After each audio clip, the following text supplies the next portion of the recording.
Powered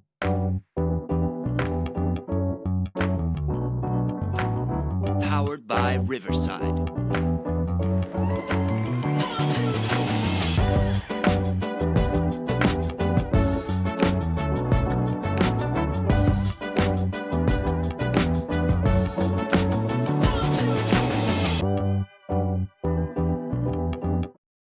Thank you. Thank you.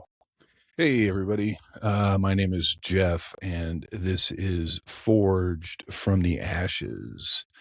First off, I want to thank you for tuning in today. I really do appreciate it.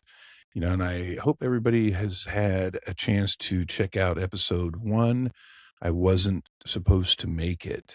It's a first in a series of events that have kind of transpired in my life of addiction, recovery, and the path to a better life for me. It starts out with a little about myself and kind of what this podcast really means to me. It's my story or my journey, and it's going to be gritty, uncut, unfiltered, and I really hope you enjoy it. So if you're new here, this podcast is about addiction, recovery, mental health, and telling the truth about what all of that actually looks like. And today I'd like to talk about something a lot of people don't want to admit. That's the first time you realize you might actually have a problem. Not the jokes, not the denial, not even the I've got this under control version, the actual real moment. Because if you've been through addiction, there's always a moment. And, the truth is, you don't usually listen to it. You just think it's bullshit. And before we even get to that moment, there's usually something else happening first. And it's something quiet, something that starts to build over time, something that starts to become dark. But for most of us, it doesn't start with panic. It doesn't even start with the first time you get blackout drunk or, the first time you do something you regret while you're drunk. Because believe me, I know I have handed out a lot of apologies for the shit I've done. It starts with some justification, hey, I'm just blowing off some steam and I'm having a good time. It's been a long day and I want to hang out and have a few. I mean, shit, everybody here is drinking, so what the hell's the problem? I worked a 12-hour shift and I deserve this. And maybe at first it even looks normal. You're still showing up, going to work every day, you're still functioning, still telling yourself, yeah, that's not me. But if you're honest, there's a point where something starts to feel different. And you might not say it out loud. You might not even fully admit it to yourself, but it's there. And when you start to drink to hide in emotions that you should be answering or dealing with, when you start to drink to numb the pain of not feeling good enough or to numb the emotions of all of the trauma, the grief, the anger that's inside of you, it's there telling yourself, hey, I'm only going to have a couple of beers tonight, then sitting down and, a couple of cases of beer later. But then you tell yourself, hey, I had a hard day. It's all right. It's all right. Tomorrow night, I won't drink as much. And, you know, and the thing is, those moments don't just come out of nowhere. They build one drink at a time, one use at a time. And it's the little things at first, you know, doing it a little more often than you used to, needing a little more than you used to, even thinking about it when you didn't used to, you notice it, but you don't really notice it. You kind of push it aside and think nothing of it because nothing's completely broken just yet. You're still functioning and you're still showing up. And, you're still telling yourself, everything's fine. I'm good. But underneath that, something starts to shift, and deep down, you know it.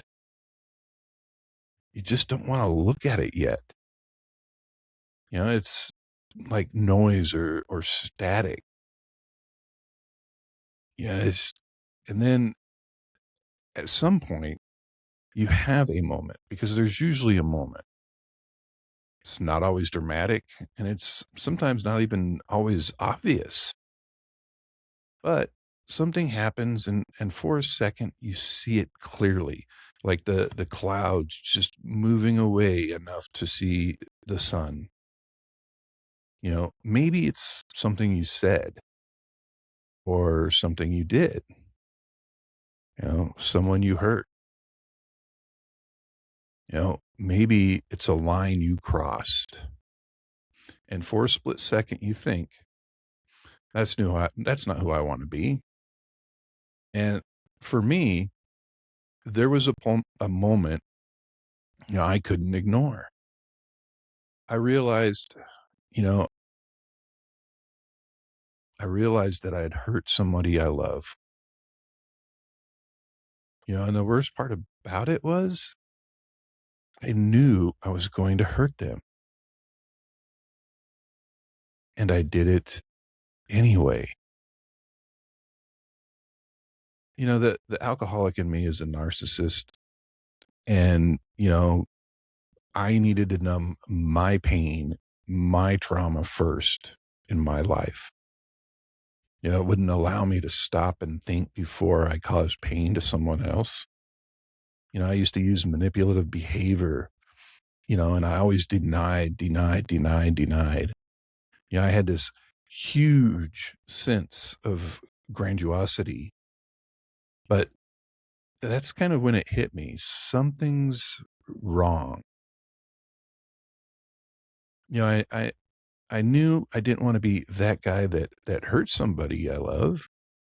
I knew that the alcoholic didn't care whether I did or not.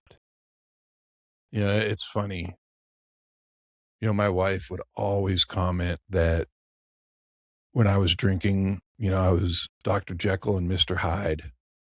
On one side, when I'm sober, I happy go lucky, loving, caring. But as soon as I took one drink, I'd automatically transform into Mr. Hyde. And that was it. I from Mr. Hyde, I just like a whirlwind. And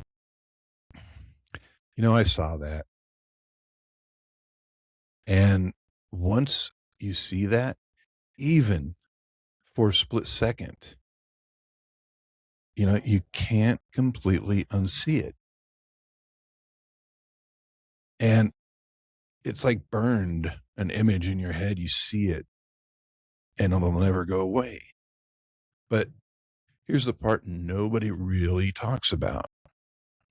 That moment doesn't automatically change you, because of all of the lies you've told yourself while you were drinking. They spoke louder than anything else.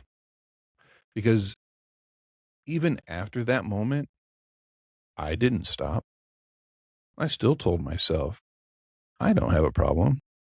No, not at all. And I still believed that I was in control of my drinking. And I decided to drink. Not that I had to drink to feel something, But because I wanted to drink and I told myself that I'd never had a problem, I just kept saying that. And I think that's the important thing to say out loud because a lot of people think if I realize there's a problem, I'll just quit. Starting tomorrow, no more. I'm done. But that, that's not how it works. I mean, for at least the majority, I wish it were that easy because what usually happens next is you start negotiating with yourself, and that's exactly what I did. I told myself, hey, I'm going to slow down. I'll get this under control. I just need to be a little more careful. I won't let this happen again. I was living in a cycle that had led me to telling myself, well, I only had about 15 or so beers. So maybe I'll have a few less today. Or, today is Friday. I worked really hard this week and, you know, it's freed up so I can drink over the weekend. I got a lot of yard work to do. I'll just pound a few and get going. You know, it'll be 105 degrees outside and I'll be out there with beer only, no shirt, no suntan lotion. I didn't give a fuck. I didn't care. I would grill, swim, barbecue, and not drink an ounce of water. My water was considered hop infused water, aka beer. You know, but it was a vicious cycle that didn't stop. But everything I said, I meant it, every word. And that's the part people don't understand unless they've lived it. You're not always lying. Sometimes you really believe it, but believing it and changing it are two completely different things. And that's when you start to see a pattern because once you're in that space, you're not just having moments anymore. You're living that cycle. You do something you regret. Maybe you said something while you were drinking or posted something stupid on social media. Or even, maybe you did something that people still talk about that you're so ashamed of. And it was so fucked up and stupid. And you tell yourself, you know, I made a complete ass of myself. I am never going back to that place again. You know, you feel it the next day. It gets harder and harder to get out of bed. Hell, sometimes you wake up and you're still drunk, you know, or like me, never even made it to the bed. I passed out in a chair or, I can't tell you how many times I passed out next to the toilet, and that's no fun. I mean, you wake up and you smell like piss and you pray that you didn't vomit and get it all over yourself. But you tell yourself it's going to be different. I'm not going to drink today. That'll help kind of offset my drinking day yesterday. So it's okay. And for a little while, you actually believe that, until you're right back where you are, drinking more than you were before. Because really, the more you live in this space, the easier it is to accept the lies you tell yourself. And every time it happens, it gets a little louder, harder to ignore, and a little easier to accept. You know, and that is a very dangerous place to be.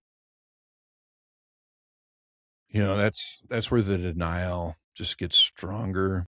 The withdrawals are so powerful. You have to have it. And you tell yourself, I'm going to have a little just to calm my shakes.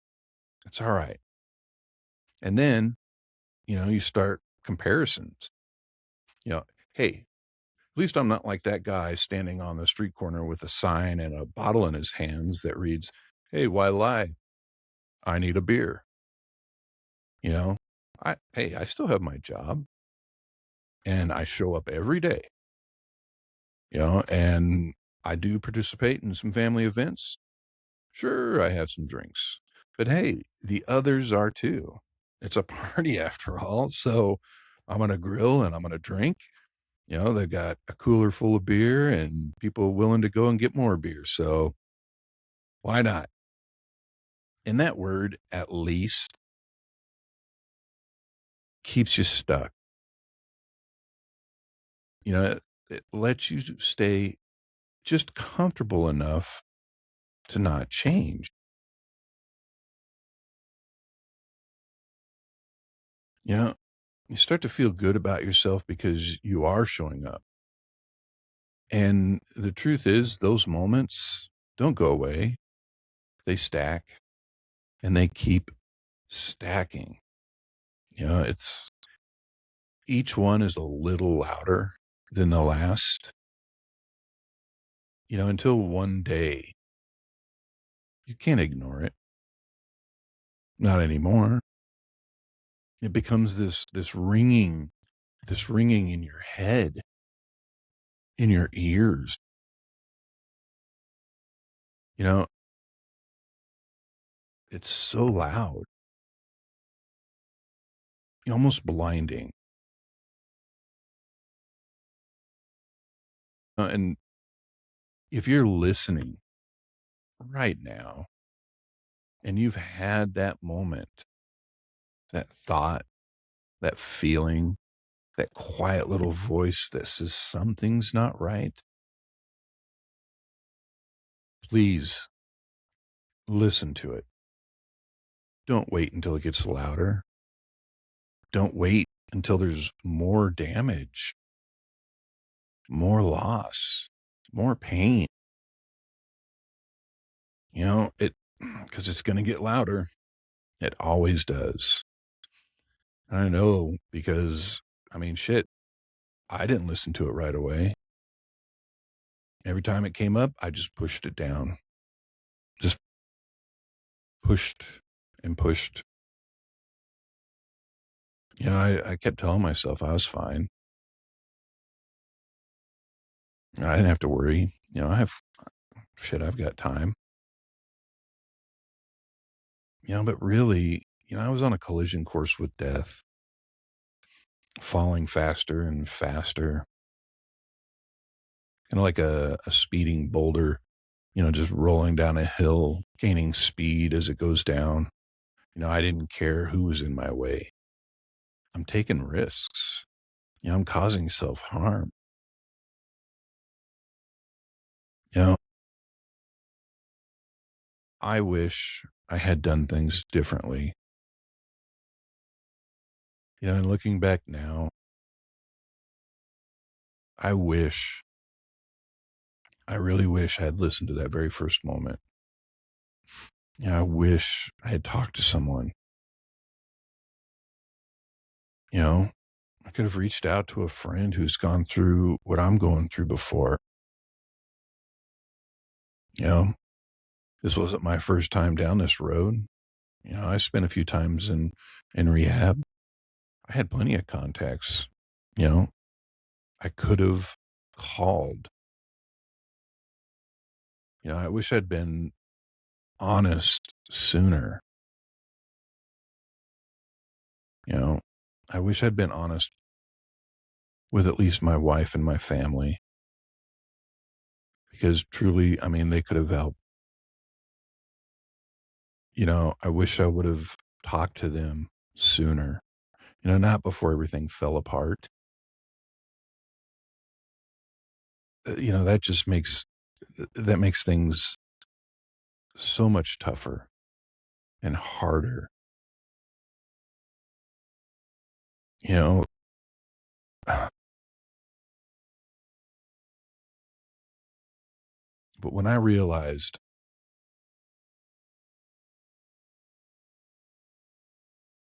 something wasn't right that moment,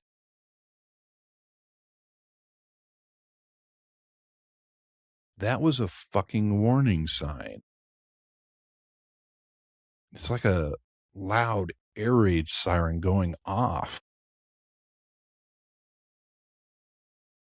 and I ignored it.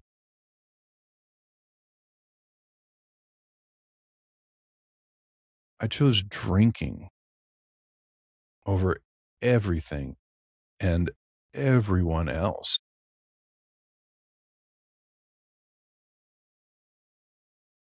I made excuses for pretty much everything out there. You know, I've had a DUI. I didn't let it stop me. There's still plenty of times I still drove while I was under the influence.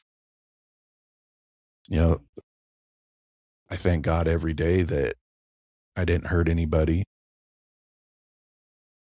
or I didn't hurt myself, but more importantly, I'm thankful. I'm grateful that I didn't hurt anybody because that's probably one of the stupidest fucked up thing anybody can do.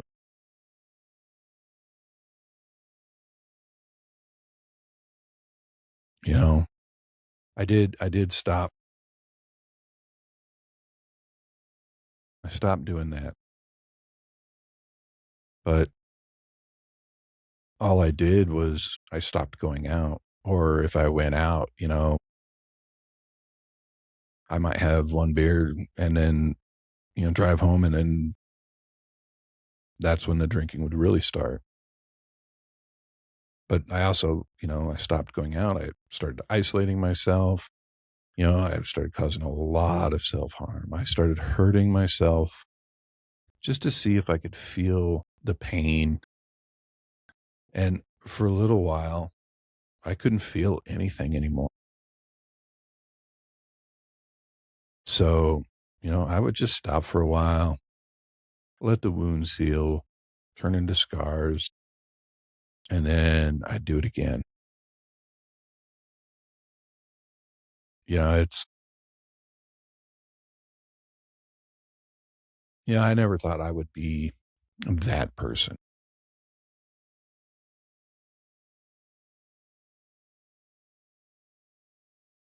I understand it, and I'm not ashamed of it. But let me tell you, I paid for it later. You know, I wasn't present in my life. You know, I missed so many family moments that were important.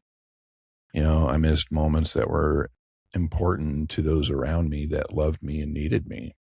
But, you know, I was drunk, not available to meet their needs, sat alone in silence, isolation, and just wasn't there for them. And here's the most fucked up part. I had family members fucking die, and my family needed me, but I was too drunk to care. I used them all as excuses to drink more, you know. I fucked up a few career opportunities several times that, you know,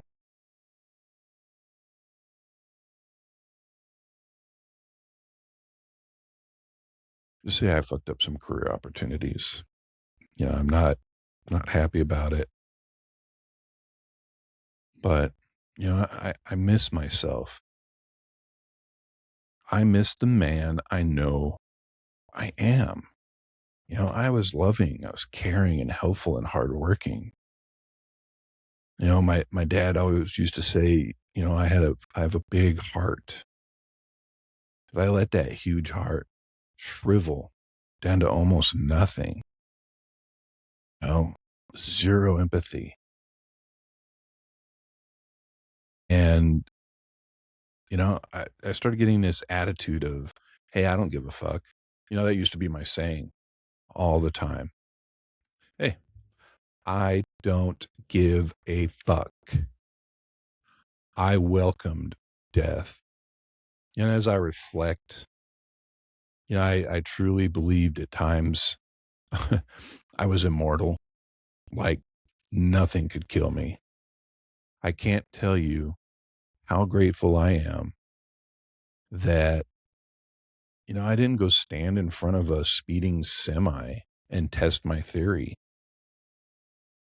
But, if you're hearing this right now, you don't have to. You can make a choice that allows you to not miss out on the things you will regret later.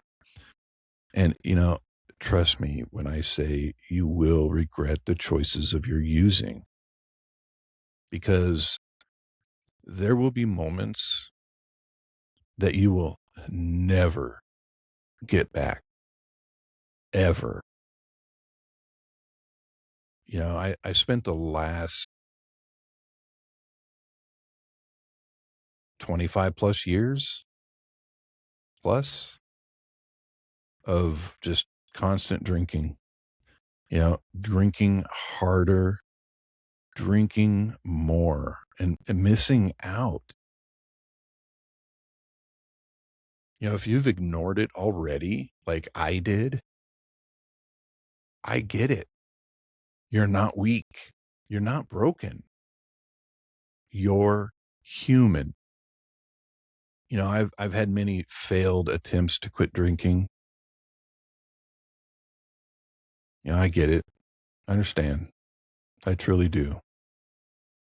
But that moment, that's nothing to be ashamed of, because that's awareness. And awareness is the beginning of change. And this change is a good change. So, if you're taking anything from this episode, let it be this.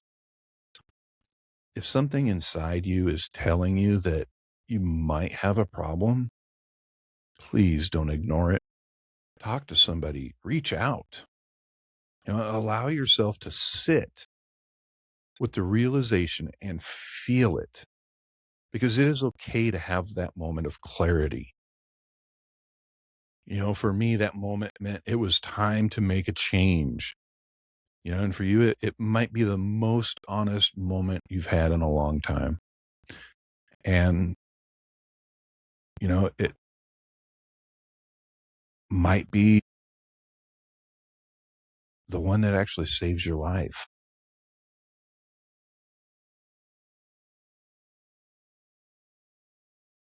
I want to thank you for being here with me on episode 2. As I sat and wrote everything down, it brings out a lot of feelings. And, you know, I recently had a conversation with somebody that has, been a huge inspiration to me. And she said, fail. Don't say fail. That's a bad word. Get it out of your vocabulary. Replace it with review. So fail is no longer a word for me, because I will never fail. I will always review. This is Jeff with Forged from the Ashes. And again, thank you for being here with me today. I greatly appreciate it. Um, if you like this, please subscribe, comment suggestions, you know, hey, you know, hit me with it. This is the first time I've done a podcast and I'm actually really loving it. So, episode 3 is coming out soon, titled What Rock Bottom Actually Looks Like. I appreciate every one of you guys. Thank you again. This is Jeff.